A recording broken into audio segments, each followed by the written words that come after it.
5వ అధ్యాయం మత్తయి సువార్త 27 నుంచి 30 వచనం వరకు చదువుకుందాం.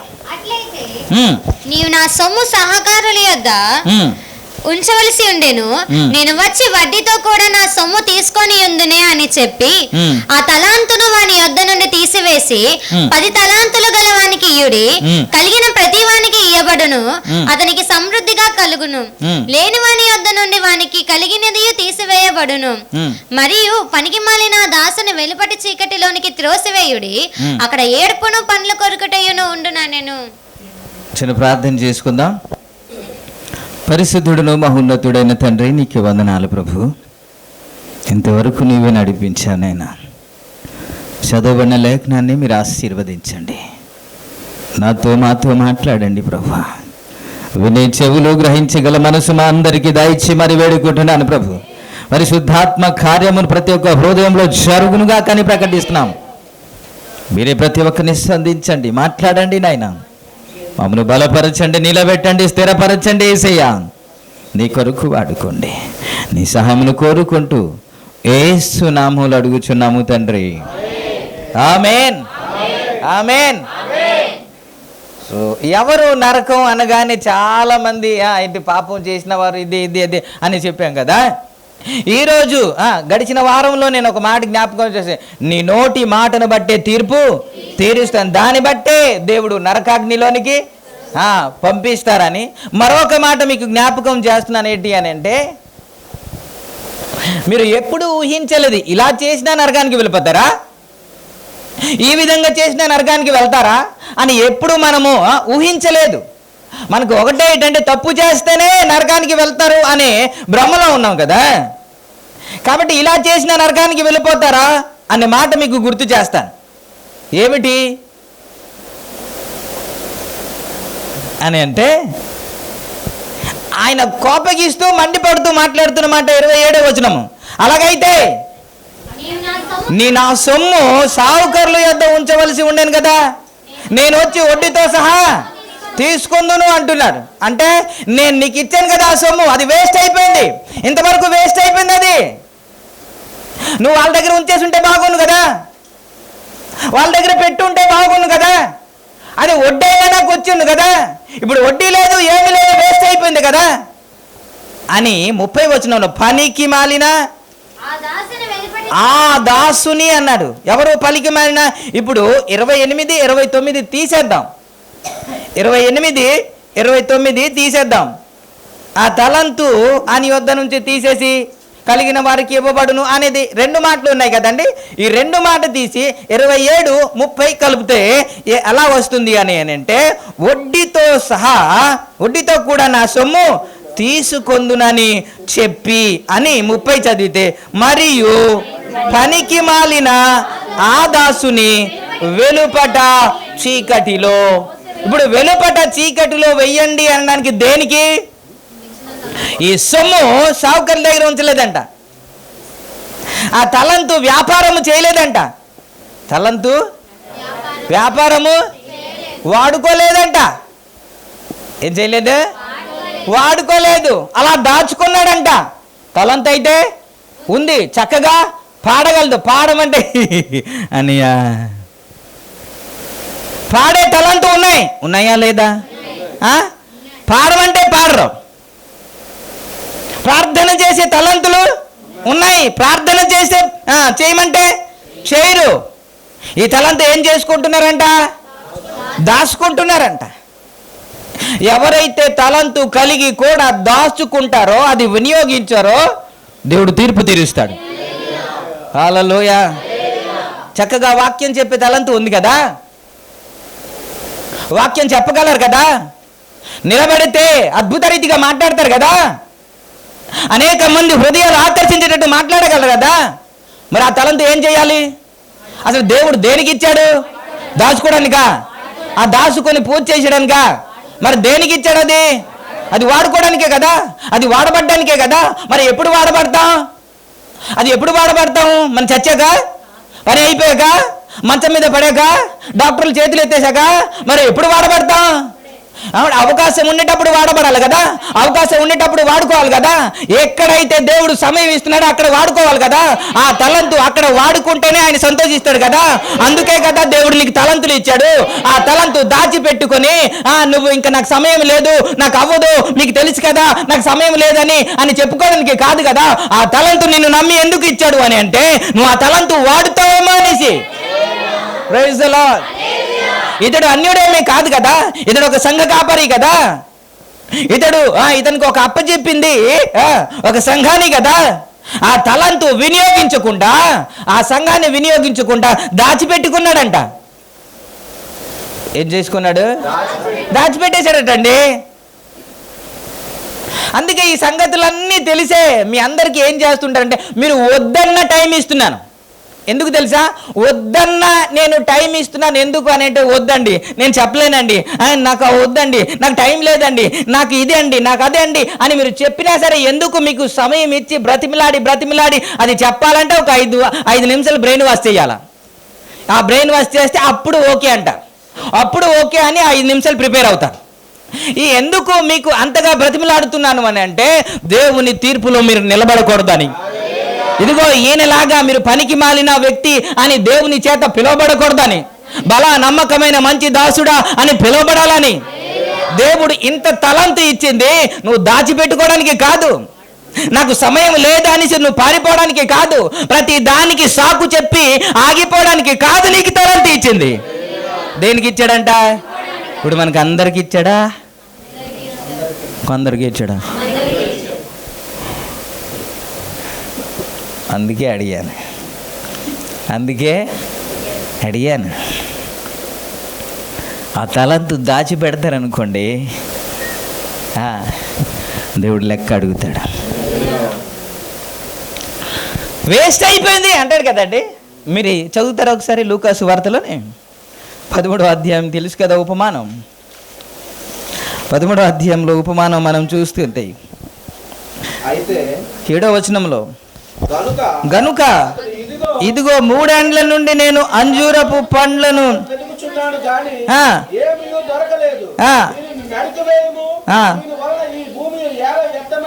ఓకే ఈ లైనే కాల దీని వలన ఈ భూమి ఎలా వేస్ట్ అయిపోతుంది, వ్యర్థమైపోతుంది. అసలు పర్పస్ ఏంటి? అది ఫలించాలి. అది ఫలించాలి. దేవుని ఉద్దేశం ఏంటి? అది ఫలించాలి. అందుకే అది నాటాడు. అది నాటినా సరే దాంట్లో ఫలం లేదంట. ఫలం లేకపోయేసరికి ఇది ఏం చేస్తుందంటే చికెన్ తినేస్తుంది, బిర్యానీ తినేస్తుంది, నీరు తాగేస్తుంది, ఎరువు తాగేస్తుంది, మేలు పొందుతుంది, కానీ ఫలం మాత్రము లేదు. అంటే మన భాషలో ఇప్పుడు మనం ధ్యానం చేస్తున్న వాక్యంలో మనం కానీ యాడ్ చేసుకుంటే దేవుని ఉద్దేశం ఏంటో ఆ తలంతు వాడుకోవట్లేదు, ఆ ఉద్దేశం నెరవేర్చుకోవట్లేదు. మన సంఘ బిడ్డలను బట్టి ప్రభుని నేను స్తుతిస్తూ ఉన్నాను. ఎప్పుడైతే వాక్యాన్ని ప్రకటించమో మనము వాక్యము చెప్పేవారుగా కాకుండా వాక్యానుసారంగా మనము జీవించాలా. కొంతమందికైనా ఆహారము లేని వారికి ఆహారాన్ని పెడదామనేసి ఒక కుటుంబం ఒక 5 ప్యాకెట్లైనా ఇవ్వగలిగితే మనం ప్రతి ఒక్కరూ సమకూర్చుకొని ఒక 50-60 ప్యాకెట్లు ప్రతి వారము పంచుదాం అని చెప్పిన మాటకి ప్రతి ఒక్కరు స్పందించి ఇప్పుడు వరకు కొనసాగుతున్నారు. అందుని బట్టి నేను ప్రభుని స్తుతిస్తున్నాను.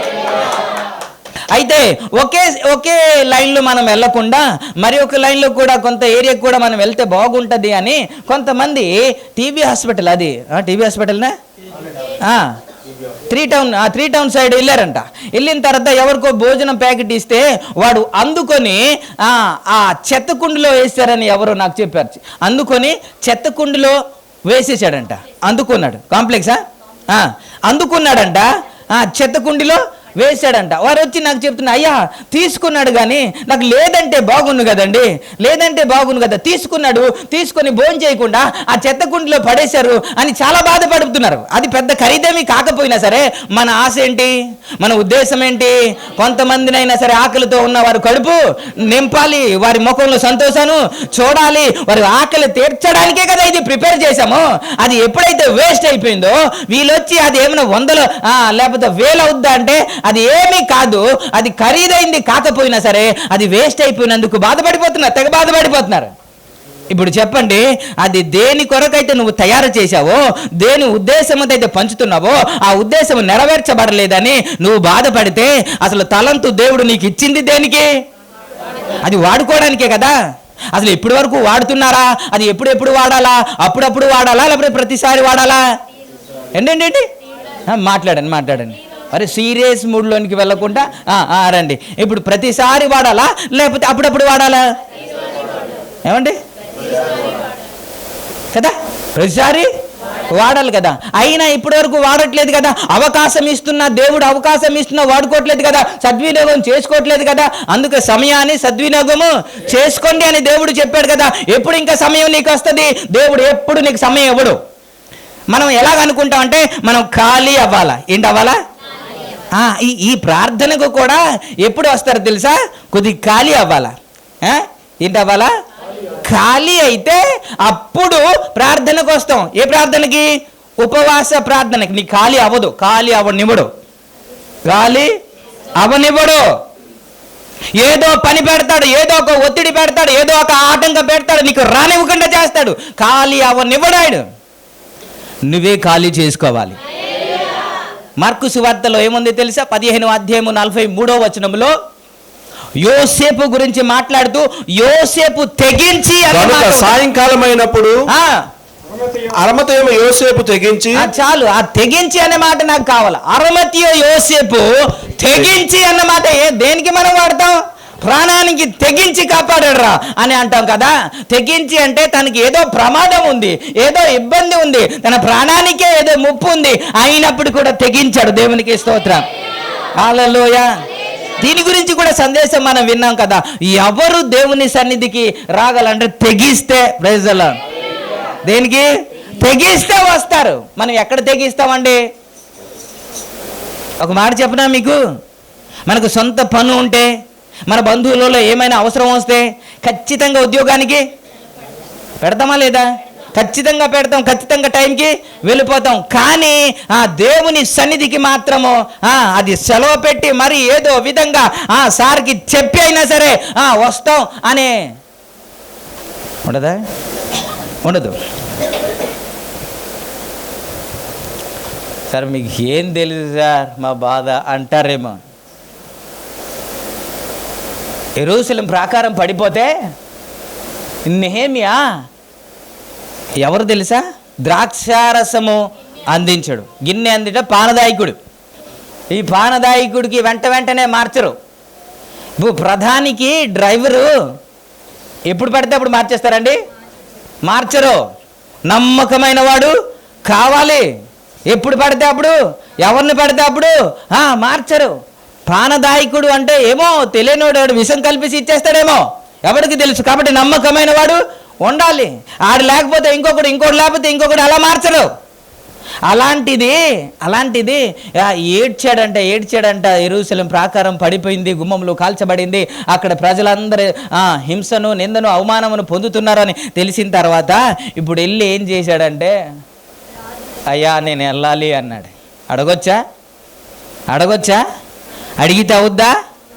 అడిగితే అవుద్దా చెప్పండి? పంపిస్తాడా చెప్పండి? పంపించడు. కానీ నా దేవుడు కార్యం చేశాడు. చేయలేదా? నీకు మనస్సుంటే దేవుడు కార్యం చేస్తాడు. వెళ్ళే మనస్సుంటే దేవుడు కార్యం చేస్తాడు. పరుగెత్తి వెళ్ళాలని ఆశ ఉంటే దేవుడు కార్యం చేస్తాడు. వాక్యం చెప్పాలని మనసుంటే దేవుడు కార్యం చేస్తాడు. అసలు నీకు మనసే లేదు, అసలు తలంతు వాడుకోవాలని ఆశే లేదు కదా. ఎప్పుడు వాడుకుంటాడు దేవుడు? చెప్పాలంటే అర్థహస్తు రాజు అన్యుడు కదండి. ఆ అన్యుడు ద్వారా దేవుడు పలికించాడు కదా. ఏమని? యెహోవా మందిరమును ఎవరు కట్టడానికి వెళ్తారు అనేది ఆయనతో మాట్లాడి ఆయన సొమ్ము ఇచ్చేసి పంపించాడు కదా. అలాంటి దేవుడు నీ దేవుడు ఏదైనా చేయగలడు. ఎవరు హృదయములైనా మార్చగలడు. రావడానికి నీకు ఇష్టం లేక కదా. రావడానికి నీకు ఇష్టం లేక రానివ్వరండి, అవ్వదండి, కష్టమండి, తెలుసు కదండి అని అంటున్నాం. కానీ నా తలంతు నేను వాడుకోవాలి, నేను ప్రభు సన్నిధిలో ఉండాలి, ఈ 40 దినాలు ప్రభు సన్నిధిలో నేను ఉండాలని ఒక తపన, ఒక ఆశ ఎవరికి లేదు కదా. ఆ ఆశ ఉంటే దేవుడు కార్యం చేస్తాడు. ఆశ గల ప్రాణాన్ని దేవుడు తృప్తిపరుస్తాడంటే ఇదే కదా. ఇది కానీ చేయకపోతే ఈ వాక్యంలన్నీ అబద్ధం కదండి. నా వాక్యం ఎప్పుడు అబద్ధం కాదు. అది సజీవమైనది, అది బలము గలది, అది నేటికి కార్యము చేస్తుంది. మరి ఇంత తలంతు ఉంది కదా, ఇన్ని సంవత్సరాలుగా ఈ సంఘంలో ఉంటున్నారు కదా, ఎంతగా వాడబడుతున్నారు, ఎంతగా వాడుతున్నారు, ఎంత సంపాదించారు, దాని మూలంగా ఎంతమంది బలపరచబడ్డారు, మీకు ఇవ్వబడిన తలాంతులను బట్టి ఎంతమంది బలపరచబడ్డారు, ఎంతమంది ధైర్యపరచబడ్డారు, ఎంతమంది స్థిరపరచబడ్డారు, ఎంతమంది మార్పు చెందారు, ఎంతమంది మారు మనసు పొందారు మీ తలాంతులను బట్టి. నువ్వు సావుకారి దగ్గర ఉంటే బాగుండు కదా, వడ్డీతో సహా నాకు రూపాయికి 2 రూపాయలు వచ్చిండు కదా. పనికి మాలిన వాడ, ఎందుకు అక్కడ ఉంచేసావు, దాచిపెట్టావు ఎందుకు అనే కదా కోప్పడుతున్నాడు. మరి ఇంత మంచి తలంతు దేవుడు ఇచ్చిన తర్వాత, ఇంత టాలెంట్ ఇచ్చిన తర్వాత, ఇంత పాట పాడగలిగిన తలంతు ఇచ్చిన తర్వాత, వాక్యము మర్మాలన్నీ చెప్పగలిగిన తలంతు ఇచ్చిన తర్వాత వాడుకున్న దాచిపెట్టేస్తే దేవుడు ఊరుకుంటాడండి? అంత ఈజీయా? చాలా సంఘాలు ఇలా తయారైంది. ఏంటి అని అంటే, అక్కడ సీట్ రిజర్వేషన్ చేయడానికి ఇక్కడ ఫీజు కడితే అయిపోద్ది తెలుసా. ఇక్కడ ఫీజు ఒక 5,000 కడితే అక్కడ సీట్ రిజర్వేషన్ అయిపోద్ది. క్షమాపణ పత్రాలు కూడా ఇక్కడే కొనుక్కోవచ్చు తెలుసా. ముందు ఉండాలా వెనక్కు ఉండాలా సీట్ కూడా ఈయన నిర్ణయం తీస్తాడు. దేవునికి స్తోత్రం. అంత ఈజీనా? పరలోక రాజ్యం అంటే అంత ఈజీయా? అందరూ వెళ్ళిపోతారా? అంత ఈజీ కాదు కదా. Praise the Lord. హల్లెలూయా. ఇప్పటి వరకు చెప్పలేమండి ఎవరు వెళ్తారో ఎవరో వెళ్ళరండి. ఆయన చేతిలో ఉంది. ఆయన కనికరిస్తే తప్ప మనం ఎవరు వెళ్ళడానికి అర్హులు కావని చెప్పాలి. తరిచి చూస్తే అన్ని పొరపాట్లే కనబడతాయి కదా. ఇప్పటి వరకు మీ తలంతులన్నీ దాచిపెట్టుకున్నారు. ఒక్కసారి వెనక్కి తిరిగి చూడండి. ఎన్నిసార్లు మిమ్మల్ని బతిమిలాడాను, ఎన్నిసార్లు మిమ్మల్ని రిక్వెస్ట్ చేశాను. నేను ఈ సందర్భంలో ధైర్యంగా చెప్పగలను, ఇక్కడే నా దగ్గర మీరు పరిచర్య చేయకపోతే మీరు ఎక్కడికి వెళ్ళిన పరిచర్య చెయ్యలేరు. ఎందుకని అంత ధైర్యంగా చెప్తున్నానంటే, ప్రతి సంఘంలో నేనే కనబడాలి, నా బిడ్డలే వాడబడాలి, వారే కనబడాలి అని వారి గురించి చెప్పుకున్న వారు ఉంటారు, వారే వాడుకోబడిన వారు ఉంటారు. కానీ మనమందరం వాడబడాలి, మనమందరము దేవుని చేతిలో బలమైన సాధనగా వాడబడాలని ప్రయత్నంతో ముందుకు వెళ్తున్నాను, కానీ ఇంకొకటి కానే కాదు. Praise the lord. ఒకవేళ వద్దన్న మీ వెనకట్ల తిరిగి బ్రతిమిలాడుతూ మీకు అవకాశం ఇస్తూ నడిపిస్తున్నాను. ఇది ఎలా ఎవరు చేయగలగా? అలాంటప్పుడు కూడా ఆ తలంతు వాడుకోపోతే ఏమంటాడు సార్?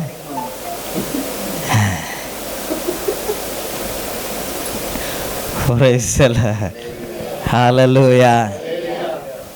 నేను మొదటి రోజే అనౌన్స్ చేశాను లాస్ట్ సండే. ఏమని? ప్రతి ఒక్కరికి ఇవ్వబడును అంటే వెంటనే ఫాస్ట్ గారు అన్నారు. స్టార్ట్ చేశారు.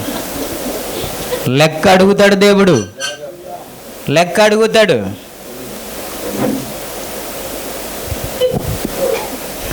ఇంకా చెప్పాలంటే తొక్క తీస్తాడు దేవుడు. ఘాటుగా చెప్పాలంటే పోనీ మీరే చెప్పండి, ఇతడు ఏ పాపం చేశాడు, ఏ నేరం చేశాడు, ఏ ఘోరం చేశాడు? ఏమి చేయలేదు సార్. అందుకే మనకు ధైర్యం. ఏమి చేయలేదు అనేసి కదా మీకు ధైర్యం.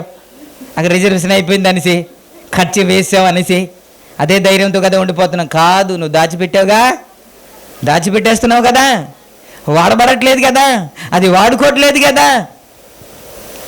సావుకారులు అని ఎందుకు వాడాడంటే, వారు వ్యాపారం చేస్తారు. ఏం చేస్తారు? వ్యాపారం చేసి లాభాలు సంపాదిస్తారు. అంటే ఆత్మలు సంపాదించే వారికి ఉండాలి అది. Praise the Lord. హల్లెలూయా. మీరు ఏమనుకుంటున్నారు? మీరు దేవుడు ఇక్కడ మీకు పంపించింది, ఆయనకి ఏదో ఒక ఉద్దేశం ఉంది. అండి. అందుకే పంపించాడు. మరలా మనం అక్కడికే వెళ్ళిపోవాలి. కొంతమంది దూర ప్రాంతానికి వెళ్తారు, అక్కడ సంపాదిస్తారు, మరలా వచ్చేస్తారు. యాకోబు కూడా వెళ్ళాడు, అక్కడ సంపాదించాడు, మరలా ఇక్కడికి వచ్చాడు. ఇజ్రాయెల్ ప్రజలు ఐగుప్తు దేశానికి వెళ్ళారు, మరలా కానాను దేశానికి వచ్చేసారు. మనం కూడా అక్కడ నుండి వచ్చాము, ఇక్కడ దేనికో వచ్చాము, ఏదో పని మీద వచ్చాము, ఏదో పని మీద దేవుడు పంపించాడు, ఆ పని పూర్తి చేసి వెళ్ళాలి. దేవునికి స్తోత్రం. ఇక్కడ అదే జరిగింది. ఆయన వచ్చారు, వచ్చిన తర్వాత అప్పగించారు, ఒక పని అప్పగించారు, ముగ్గురికి అప్పగించారు, ఇద్దరేమో బాగానే చేశారు, ఒకడేమో దాచిపెట్టేశాడంట. దాచిపెట్టేసి శుభ్రంగా నాకు పర్వాలేదు, నేను డైరెక్ట్గా వెళ్ళిపోవచ్చు అని అనుకున్నాడు. మనమందరూ కానీ ఆ తలంతులు వాడుకొని ఉంటే ఈ సంఘం ఇలా ఉండదు ఖచ్చితంగా. బయట సంఘాలు అంత విస్తారముగా ఆత్మలు సంపాదిస్తూ ఉంటే మనం ఎందుకు చేయలేము? ఎందుకు తెలుసా? ఎవరి మట్టుకు వాళ్ళు ఉంటున్నాం కాబట్టి. ఎవరి మట్టుకు ఎవరి పని వాళ్ళే. ఎవరి పని మీరు ఎంత సంపాదించినా, ఏది సంపాదించినా ఒకరోజు గుటుక్కుమంటాం. నాటు భాషలో చెప్పాలంటే బకెట్ తన్నేస్తారని.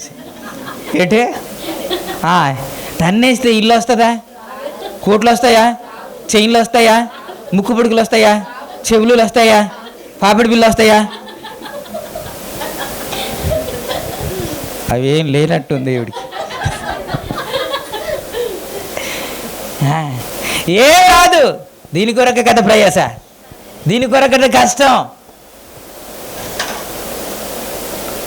ఏం మిగులుతుందంటే ఇదేనండి, ఈ జానడు పొట్టకి ఆహారం తప్ప ఇంక ఎన్ని కోట్లు ఉన్నా సరే ఎవడు తీసుకెళ్ళాడు. ఎవడు? కరోనా టైంలో ఒక ఆయన చనిపోతే ఒంటి నిండా బంగారమే, ఒంటి నిండా కట్లే, ఫోటో తీశాడు. అందుకే కదా ఎవరు ద గ్రేట్ కాదు, యవన కాలంలో అంతగా అలెగ్జాండర్ ద గ్రేట్. ఆయన ఏం చెప్పాడు మీరు అందరికీ తెలుసు కదా. ఏం చేశాడంట? డాక్టర్లే మొయ్యాలి, డాక్టర్లే నా శవం పెట్టి మొయ్యాలి, నా చేతులు 2 చేతులు బయటికి ఉండాలి, వెళుతూ ఉండగా డబ్బులన్నీ చల్లుతూ ఉండాలి, ఇలా జరగాలి అన్నారు. ఎందుకని? చిన్న వయసులోనే అనేక దేశాలు జయించాడు, అనేకది సాధించాడు, అన్నీ సంపాదించాడు. కానీ ఎందుకని డాక్టర్లు మొయ్యాలి?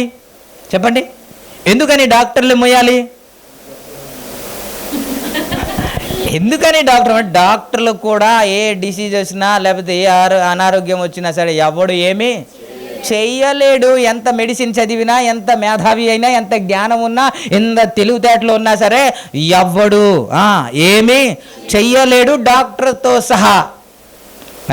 ఆ డాక్టర్లే కదా ఆపరేషన్ చేసేటప్పుడు ఏమంటారు?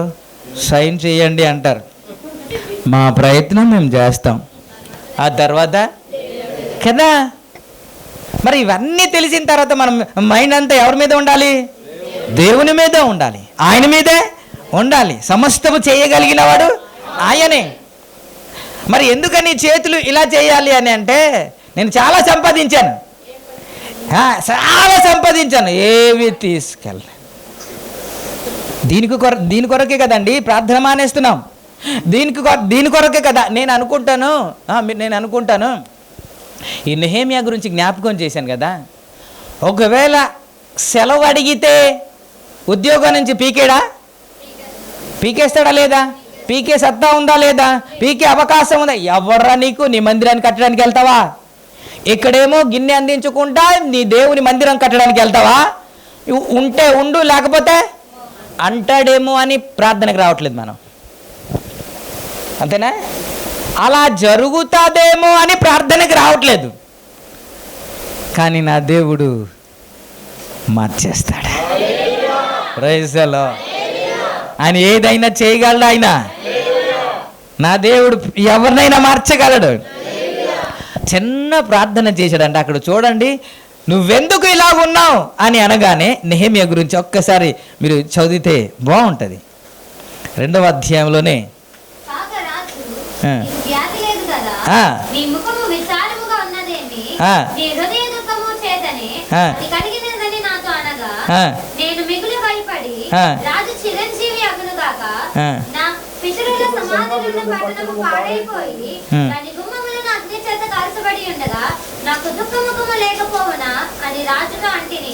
అప్పుడు రాజు, ఏమి కావలసి నీవు మనవి చేయుచున్నావని నన్ను అడగగా ఆ. నేను ఆకాశమందలి దేవునికి ప్రార్థన చూడండి నీకు ఏం కావాలి అనగానే ఆ కొన్ని సెకండ్లో ఆయన చేస్తుంది ఏంటంటే దేవుని యొద్ద ప్రార్థన చేశాడంట. Praise the lord. ఆయన మాట్లాడుతుండగా ఎంతసేపు చేశాడనే మ్యాటర్ కాదు, ఎవరిని ఆధారం చేసుకున్నాడనేదే మ్యాటర్, ఎవరి మీద ఆధారపడ్డాడనేదే మ్యాటర్. ఇప్పుడు నెహెమ్యా ఎవరి మీద ఆధారపడ్డాడు? ఉద్యోగాలు పోతే పోవచ్చు, అవన్నీ పట్టించుకోలేదు, కానీ తనకు కావాల్సింది ఏంటి అని అంటే దేవుని సేవ, దేవుని పరిచర్య, దేవుని సహవాసం, ఆత్మీయులతో ఉండాలని ఒక తపన, అది లేకపోయినా పర్వాలేదు అని ముందుకు నడిపించింది. కానీ నా దేవుడు దానికి రెట్టింపు ఆశీర్వాదాన్ని ఇచ్చాడు. Praise the Lord. హల్లెలూయా. మనమే నిర్ణయం తీసుకుంటాం ఏంటి అని అంటే, ఉద్యోగంలో సెలవు ఉండదు సార్, మా ఆఫీసులో సెలవు ఉండదు సార్, మా సార్ సెలవు ఇవ్వరు సార్ అని మనమే డిసైడ్ చేసేస్తాం. మనమే. స్తోత్రం. హల్లెలూయా, హల్లెలూయా. ఇప్పుడు నేను అపోస్తుల కార్యము 2వ అధ్యాయంలోనికి రండి. 2వ అధ్యాయంలో 4వ వచనంలో ఇలాగూ వ్రాయబడింది, అందరూ పరిశుద్ధాత్మతో నిండిన వారే, నిండిన ఆ ఆత్మ వారికి వాక్శక్తి అనుగ్రహించిన కొలది అన్య భాషలతో మాట్లాడసాగిరి అన్నమాట. ఏంటి? వాక్ శక్తి దేవుడు వారికి అనుగ్రహించాడంట. ఏ శక్తి? ఏ శక్తి సార్? అంటే వాక్యము చెప్పగలిగిన, మాట్లాడగలిగిన. మీరు అనుకుంటున్నారు వాక్ శక్తి అంటే అక్కడ స్తుతించడానికి మాత్రమేనా, అక్కడ ఆరాధించడానికి మాత్రమేనా? కాదు కదా. వాక్ శక్తి అంటే అప్పుడు వరకు మాట్లాడడానికి జ్ఞానము, తెలివి లేని వారిని దేవుడు మాట్లాడేటట్టు వాక్ శక్తిని అనుగ్రహించాడంట. Praise the Lord. 14వ వచనంలో అప్పుడే లేచి నిలబడి పేతురు మాట్లాడడం స్టార్ట్ చేశాడు. ఇప్పుడు 37, 38లో చాలా మంది మారు మనసు పొందారు అన్నమాట చూస్తాం. 3వ అధ్యాయంలోనికి వెళ్ళిన తర్వాత పుట్టుకు నుంచి కుంటివాడైన ఒకడు అద్భుతాలు పొందాడు. ఎప్పుడైతే అద్భుతాలు పొంది ఆ వ్యక్తి పేతురు, యోహానును పట్టుకొని ఉన్నాడో చాలా మంది, కొంతమంది చూశారు. 11వ వచనం నుండి 3వ అధ్యాయం 11 నుండి మనం ఓకే మనం చూస్తూ ఉండండి, నేను చెప్పకుండా మీరు చదవకుండా వెళ్ళిపోతున్నాను. అలాగా అక్కడ ఆ వ్యక్తి పట్టుకొని ఉంటుండగా కొంతమంది వచ్చారంట. అయ్యా, ఎలా జరిగింది, ఇది ఏ విధంగా జరిగింది అని చెప్పినప్పుడు అక్కడ కూడా నోరారా పలికినట్లు మనం చూస్తాం. దేవునికి స్తోత్రం. మీరు ఎలా జరిగింది అనుకుంటున్నారు, కానీ మీరు ఎవరినైతే చంపారో ఆ జీవాధిపతిని మీరు చంపారు. దేవుడు ఆయనను మృతుల నుండి లేపాడు. అయితే ఆ యేసు యందు విశ్వాసం ఉంచుట వలన మాత్రమే బలహీనుడైన ఈయనకి బలం ఇచ్చింది అని మరలా ప్రారంభం చేస్తాడు. దేవునికి స్తోత్రం. హల్లెలూయా, హల్లెలూయా.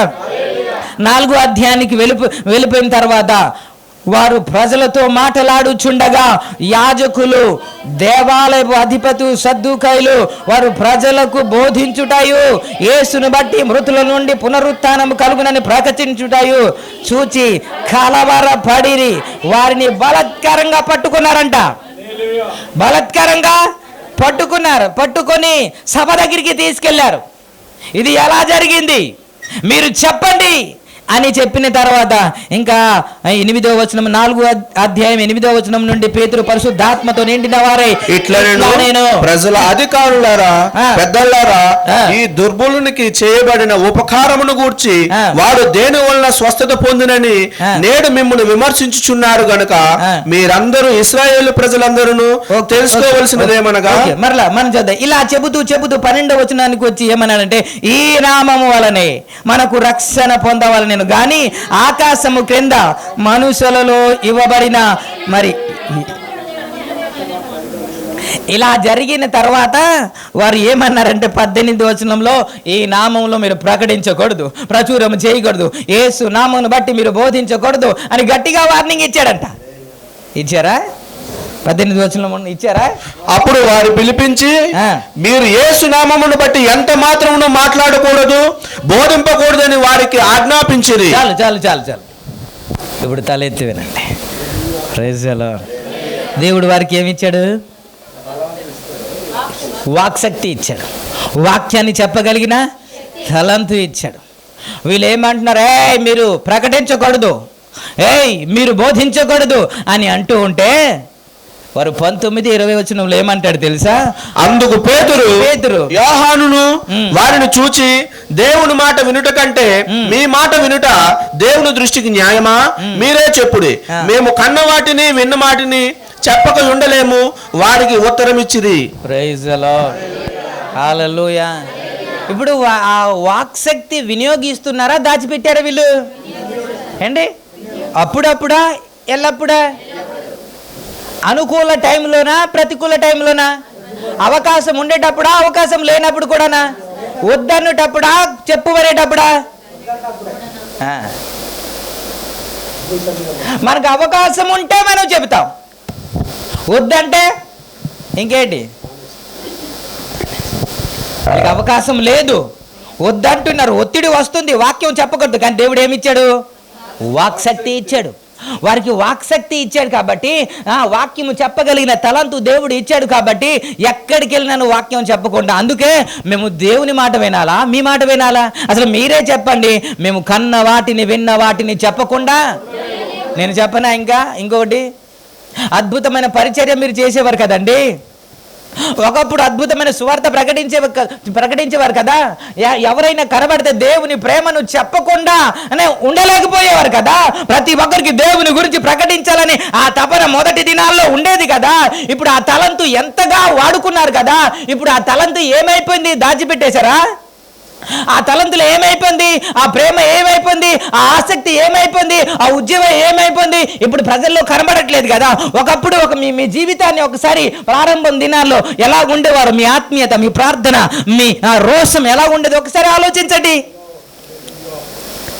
మీరు అంటారేమో, ఒకప్పుడండి అంటారు. ఒకప్పుడు కాదు, ఇప్పుడు ఇలా మనం అనుకుందాం. ఈ 10 మంది కనికులు ఉన్నారు కదా, 5 బుద్ధి లేనివారు, 5 సరే, మీరు ఏ విధంగా బుద్ధి లేనివారు అంటారు? పట్టుకోలేదు కాబట్ట, సిద్ధపడలేదు కాబట్ట. వారు దీపాలు వెలిగాయి. ఎప్పటి వరకు? వీళ్ళు ఎదురు చూస్తున్నారు, వాళ్ళు ఎదురు చూస్తున్నారు.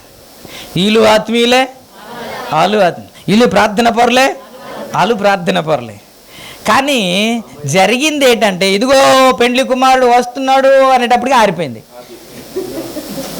అప్పుడు ఆరిపోయింది. అప్పటి వరకు బాగానే ఉన్నారు. నేను అంటాను, మీ తలంతు ఇప్పుడు బాగానే వాడుతున్నారు. లేకపోతే ఒకప్పుడు తలంతు బాగానే వాడారు. అది ఎప్పటి వరకు వాడాలి? ఎంతవరకు సార్? ఆయన వచ్చే వరకు ఈ తలంతు మీకు ఉందా? తలంతు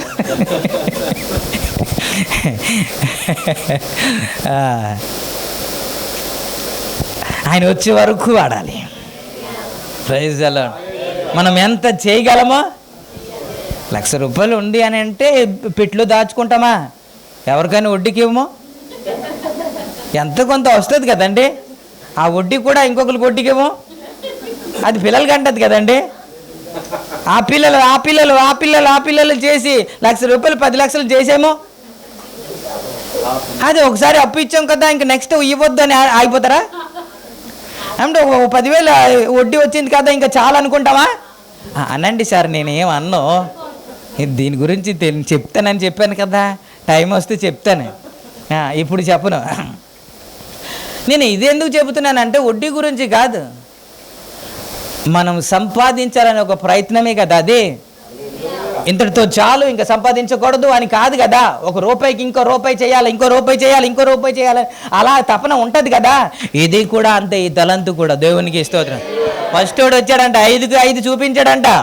సెకండ్ వాడు వచ్చాడు, 2కి 2 చూపించాడంట. ఈడు మాత్రము ఏమీ లేదు, అందుకే వడ్డీకి ఇచ్చుంటే బాగున్నా కదండి. ఎవరికో వాళ్ళకో పేర్లు వద్దండి, రికార్డింగ్ అవుతుంది. ఏసు రక్తమేచి అంతవరకు మనం ఏం చేయాలి? తలంతు వాడుతూనే. ఈ అపోస్తులలో మీరు చూస్తే వారికి దేవుడు ఆ తలంతు ఇచ్చిన తర్వాత, వాక్శక్తి ఇచ్చిన తర్వాత కష్టంలో కూడా ఆపలేదు, ఇబ్బందిలో కూడా, ఒత్తిడిలో కూడా. మీరు చూస్తారా? మీరు అలాగా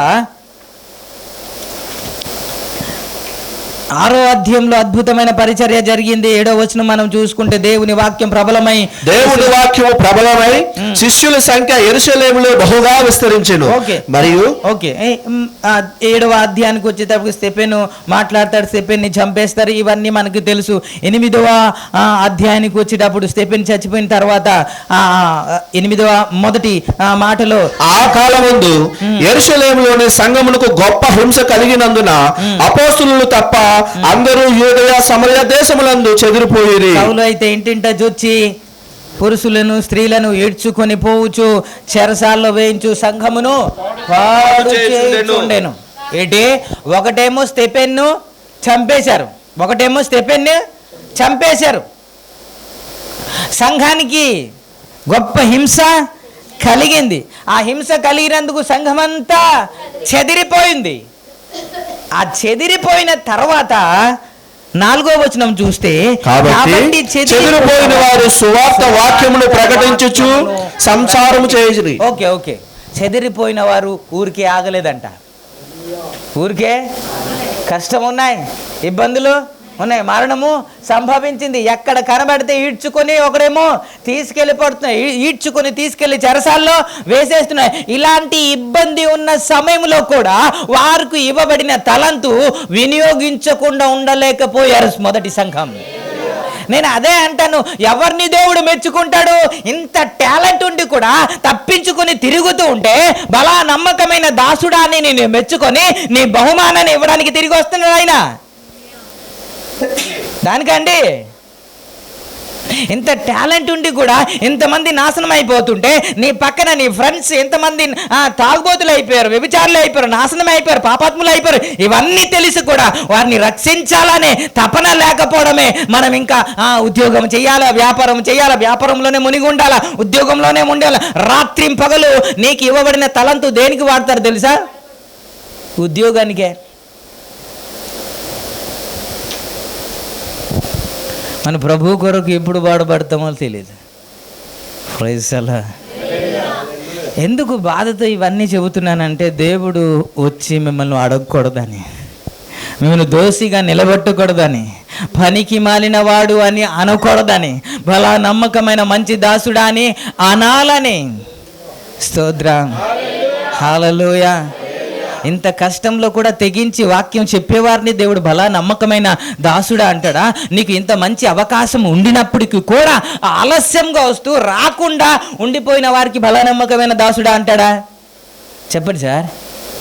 ఎప్పుడైనా మీకు అనిపించలేదు కదా, ఈ తలంతు నాకు ఉంది కానీ వాడుకోపోతే నాకు శిక్ష వస్తుంది, నాకు నరకానికి వెళ్తాం, ఎప్పుడు మీరు అనుకోలేదు కదా? ఒకవేళ అనుకొని ఉంటే సీరియస్గా తీసుకుంటారు కదా, ఖచ్చితంగా మీరు అది సద్వినియోగం చేసుకుంటారు కదా. అది వద్దు అంటున్నారంటే, అది నాకు అక్కర్లేదు అంటున్నారంటే, నాకు సమయం లేదు అని అంటారంటే, నేను చెప్పలేను అని అంటున్నారంటే, అయ్యా వద్దు అనేసి ఇంకా మీరు తోసి వేస్తున్నారంటే దానికి కారణం ఏంటో తెలుసా? అది ఎంత సీరియస్ మనకు ఇంకా అర్థం కాలేదు కాబట్టి. బైబిల్లో ప్రతిదీ దేవుడు రాయించాడు కదా. బైబిల్లో సంఘంలో ప్రతి ఒక్కరికి టాలెంట్ ఇచ్చాడు. Praise the lord. ఏంటి? తుడిసింది కూడా ఒక పరిచర్య కదా. తుడిసింది మీరు ఇలా వెళ్ళిపోతారా? మీరు వెళ్ళిపోయి టిఫిన్ చేసుకుని హాయిగా పడుకుంటారు. ఆయన ఊరుకోరు. ఆయన డబ్బా చీపురు పట్టుకొని, మరి ఎంత తల మెరిసిపోతుందో మీ ఇల్లు ఇలా ఉండదేమో. అలా చేసేవారిని దేవుడు ఆశీర్వదించాడా? అందుకే దేవుడు ఇంతవరకు మంచి ఆరోగ్యం ఇచ్చాడు. Praise the lord. ఆయన చేసే పని మనం చేయలేము. ఆయన చేసే మనం పని చేయలేము. మంచి ఆరోగ్యం దేవుడు అనుగ్రహించాడు. Praise the lord. కొంతమందికి సొమ్ము ఇచ్చే పరిచర్లో హెల్ప్ చేయడానికి దేవుడు తలంత ఇచ్చాడు. కొంతమందికి డ్రైవింగ్ చేయడానికి తలంత ఇచ్చాడు. ఏంటి? కొంతమంది డ్రైవింగ్ చేయడానికి తలంత వాడుకోవాలి కదా. కొంతమంది కెమెరా ఏమిచ్చాడు? తలంత ఇచ్చాడు. కొంతమంది ల్యాప్టాప్లో అప్లోడ్ చేయడానికి తలంత ఇచ్చాడు. కొంతమంది వాడుకోవాలి. దేవునికి స్తోత్రం. హల్లెలూయా. ఇది ఎలాగుంటుంది తెలుసండి? 6 100 అయినా 106 అయినా ఈ తలంతు మాత్రం ఖచ్చితంగా వాడాలి మనం. Praise the Lord. హల్లెలూయా. ఏదైనా పక్కన పెట్టండి, కానీ ఇదైతే పక్కన పెట్టద్దు. ఇది నిత్య జీవాన్ని ఇస్తుంది మనకి. ఇది శాశ్వతమైన జీవాన్ని మనకి ఇస్తుంది. నిత్య రాజ్యానికి మనల్ని నడిపిస్తుంది. ఇదే నిర్లక్ష్య పెడితే నిత్య నరకానికి మనం వెళ్ళిపోతాం. కాబట్టి ఈ పనికి మాలిన వాడు అన్న మాట మన గురించి దేవుడు అనకూడదు. స్తోత్రం. హల్లెలూయా. హల్లెలూయా.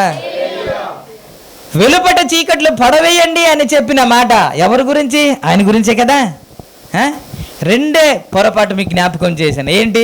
ఒకటేమో నోటి మాటతో ఆయన చెడ్డోడని, ఆయన కష్టాలు బట్టి, ఇబ్బందులు బట్టి, తనకు జరుగుతున్న పరిస్థితిని బట్టి ఆయన మేలు చేయడండి, ప్రార్థన ఆలకించడు, కార్యము జరిగించడు, ఆశీర్వదించడు అని తొందరపాటు మాటలు బట్టి దేవుడు తీర్పు తీరుస్తాడంట. అంత మాత్రమే కాకుండా నీకు ఇచ్చిన ఆ తలంతు వాడుకోపోతే దేవుడు తీర్పు తీరుస్తాడు. Praise the Lord. హల్లెలూయా. అందుకే మీ అందరినీ పేరు పేరు చెప్పిన ఎందుకు అడిగాను తెలుసా? దేవుడు మన అందరికీ టాలెంట్ ఇచ్చాడు. ఆ టాలెంట్ అందరూ మన పరిచర్లో వాడాలి. స్తోత్రం. హల్లెలూయా. ప్రభు ఈ మాటలు ఆశీర్వదించును గాక. కళ్ళు మూసుకుందాం.